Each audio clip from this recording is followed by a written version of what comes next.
Ramës, ajo se çfarë duhet të them është të paktën deri me tani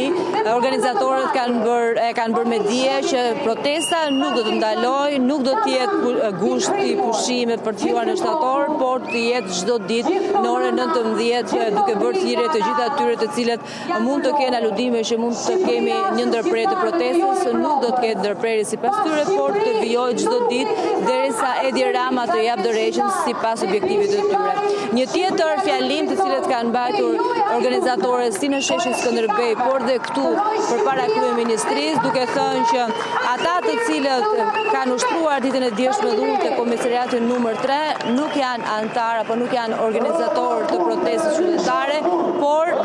duke pretenduar që janë të infiltruar nga pushteti. Edhe në këto momente që po raportojmë vetëm pak minuta më parë, një nga organizatorët tha që çdo njeri që gjuan gur ndaj efektive të policisë apo sulmon institucionet nuk është pjesë e jona, por janë thjesht të infiltruar. Këto janë